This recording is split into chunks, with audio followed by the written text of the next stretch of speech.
Hello दोस्तों। Jupiter हमारे सौर मंडल का सबसे बड़ा ग्रह, इतना बड़ा कि सूरज को छोड़कर सौर मंडल के सभी ऑब्जेक्ट, सभी ग्रह, सभी उपग्रह इसके अंदर समा सकते हैं। वैसे तो ये है गैस जायंट, पूरी तरह से गैस का बना हुआ, लेकिन ये है सबसे शक्तिशाली। सौर मंडल में सूरज के बाद यही एक ऐसा ऑब्जेक्ट है जिसका ग्रेविटेशनल पुल सबसे स्ट्रॉन्ग है। इसके पीछे की एकमात्र वजह है इसका बिग साइज। तो फिर सोचो अगर जुपिटर का साइज छोटा होता, जुपिटर धरती के बराबर का साइज का होता, तो फिर सौर मंडल की क्या स्थिति होती, जुपिटर के सभी चंद्रमाओं के साथ क्या होता, इसका हमारे सौर मंडल पर क्या असर होता, और सबसे अहम सवाल, इसका हमारे जीवन पर कैसा प्रभाव होता। आज की इस वीडियो में हम इसी सवाल के जवाब को जानने की कोशिश करेंगे।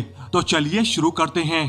तो दोस्तों, जुपिटर को हम ऐसा जानते हैं कि ये एक गैस जायंट प्लेनेट है। लेकिन एक चीज आपने नोटिस की होगी कि अभी तक ब्रह्मांड में जितने भी एक्सोप्लैनेट की खोज की गई है, उनमें से जितने भी गैस जायंट प्लेनेट हैं, वो सभी के सभी या तो जुपिटर से काफी बड़े हैं या तो जुपिटर से थोड़े बहुत ही छोटे हैं। कोई भी गैसीय प्लेनेट ऐसा नहीं है जो हमारी धरती के साइज के या फिर उससे भी छोटे हैं। इसलिए अगर हमारे सौर मंडल में जुपिटर पृथ्वी के साइज का होता तो ये कहना मुश्किल होगा कि वो गैसीय ही होता। ज्यादातर चांसेस तो यही है कि जुपिटर एक रॉकी प्लेनेट होता। इसका मतलब ये है कि हमारे सौर मंडल में एक और रॉकी प्लेनेट होता, यानी कि अब 5 रॉकी प्लेनेट। लेकिन मगर अभी भी पृथ्वी पर ही बस जीवन रहेगा, क्योंकि जुपिटर जिस जगह पर है वहां पर पृथ्वी की तुलना में जुपिटर को 4 से 5 गुना कम रोशनी रिसीव होगी, जिसका मतलब साफ है वो जगह काफी ज्यादा ठंडी होगी, जिस वजह से वहां पर जीवन की संभावना का होना थोड़ा मुश्किल है। अगर मान लो वो किसी तरह से गैस का ही बना रहता, तब तो वहां पर जीवन के बिल्कुल चांसेस ही नहीं होते। अब चाहे वो रॉकी प्लेनेट हो या फिर गैसीय प्लेनेट, अगर जुपिटर छोटा होकर पृथ्वी के साइज का हो जाता है तो वो हमारी धरती के लिए जरूर खतरा बन जाएगा। क्योंकि अब जैसा कि हम जानते हैं कि जुपिटर के पास लगभग टोटल 95 मून्स हैं, जिसमें से कई ऐसे चंद्रमा हैं जो हमारे अपने चांद से भी बड़े हैं। अब अगर जुपिटर साइज में छोटा हो जाता है तो इसका ग्रेविटेशनल पुल पहले के मुकाबले काफी ज्यादा कम हो जाएगा, जिसका मतलब साफ है इसके इतने सारे चंद्रमा अब इसके साथ बंधे नहीं रह पाएंगे। इसकी जो स्ट्रॉन्ग ग्रेविटी थी, जो अब स्ट्रॉन्ग नहीं रहेगी, उसकी पकड़ से छूट जाएंगे, जो स्पेस में इधर उधर बिखर जाएंगे। जैसे ही ये बिखरेंगे तो ऐसी कोई दूसरी ताकत नहीं होगी जो इन चंद्रमाओं को अपनी तरफ खींच सके।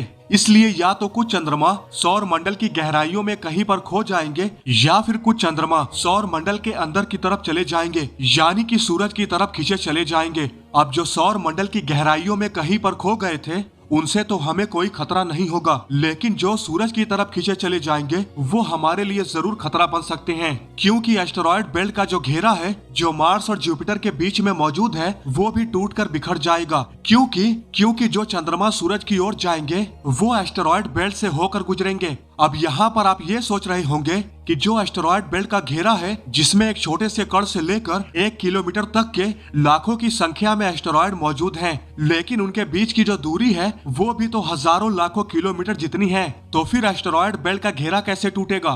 तो आपकी जानकारी के लिए बता दूं कि एस्टेरॉयड बेल्ट में जो ऑब्जेक्ट्स हैं वो एक सीधी रेखा में तो है नहीं। इसलिए जब ये सभी चंद्रमा इनके अंदर से गुजरेंगे तो जरूर इनके रास्ते में कई सारे एस्टेरॉयड्स आएंगे, और कुछ ऐसे भी होंगे जो इनके ग्रेविटेशनल इन्फ्लुएंस के चलते इनकी तरफ खींचे चले जाएंगे। अब इस घेरे को पार करने के बाद काफी संभावना बढ़ जाती है कि इनके रास्ते में पृथ्वी आ जाए। अगर ऐसा हो जाता है तो अगर कोई सा भी चंद्रमा पृथ्वी से आकर टकरा जाता है तो पृथ्वी पर मौजूद सभी जीवन का नामो निशान मिट जाएगा। लेकिन अगर मान लो ये सभी चांद पृथ्वी से बचकर निकल जाते हैं तो इनके ग्रेविटेशनल इन्फ्लुएंस से जो एस्टेरॉयड बेल्ट से बिखर गए थे वो भी तो हमारी तरफ ही आ सकते हैं।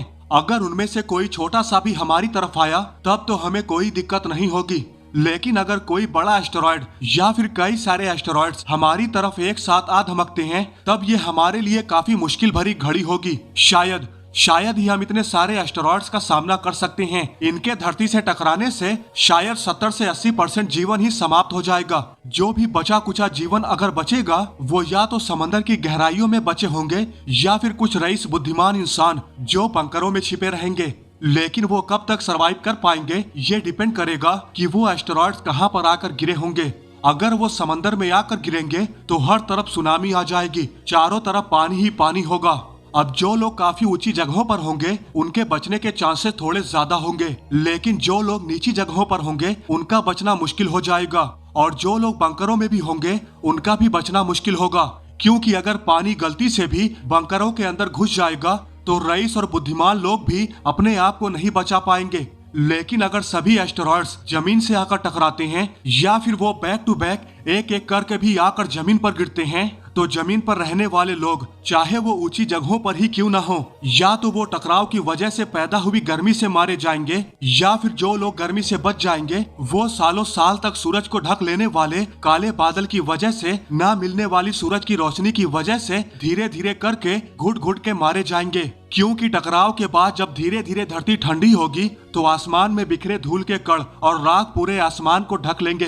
हर तरफ धूल और राख के बादल ही होंगे, जिस वजह से सूरज की रोशनी सालों साल तक नहीं मिलेगी, तो फोटोसिंथेसिस की प्रक्रिया ही नहीं होगी। बचे कुचे पेड़ पौधे खत्म हो जाएंगे, ऑक्सीजन की भारी मात्रा में कमी हो जाएगी, जिससे लोग घुट घुट कर मारे जाएंगे। जिन लोगों के बचने के चांसेस अगर होंगे वो सिर्फ और सिर्फ बंकरों में ही छिप कर बच सकते हैं, वो भी तभी तक जब तक कि उनके पास सभी संसाधन मौजूद होंगे। जैसे ही सारे संसाधन खत्म, एक एक करके सभी मारे जाएंगे। अगर मान लो चंद्रमा और एस्टेरॉयड बेल्ट से छिटके हुए एस्टेरॉयड धरती को बिना टच किए ही निकल जाते हैं, तब भी धरती के लिए खतरा कम नहीं होगा, और वो खतरा भी एस्टेरॉयड से ही होगा। मगर वो एस्टेरॉयड बेल्ट वाले से नहीं, बल्कि सोलर सिस्टम के आउटर रीजन से आए हुए एस्टेरॉयड से होगा।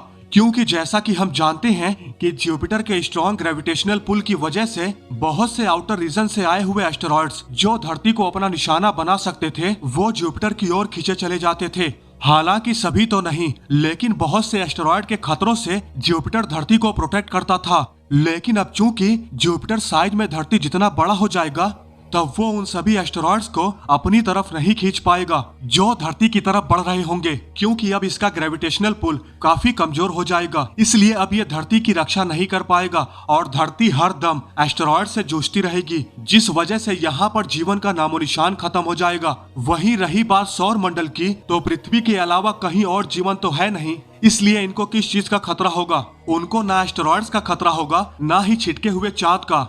हाँ, अगर कोई चांद किसी रॉकी प्लेनेट से सीधा टकरा जाते हैं तो वो शायद अपनी ऑर्बिट से बाहर जरूर निकल सकते हैं, लेकिन अभी भी सूरज की स्ट्रॉन्ग ग्रेविटी उन्हें कहीं और नहीं जाने देगी। उन्हें किसी न किसी दूसरे ऑर्बिट में जरूर बांध लेगी। ऐसा भी हो सकता है उन्हें अपने अंदर ही खींच ले। संभावनाएं कुछ भी हो सकती हैं। वैसे आप लोग इस बारे में क्या सोचते हैं? अगर जुपिटर पृथ्वी के साइज के बराबर का हो जाए तब क्या क्या संभावनाएं हो सकती हैं? हमें कमेंट करके जरूर बताएं।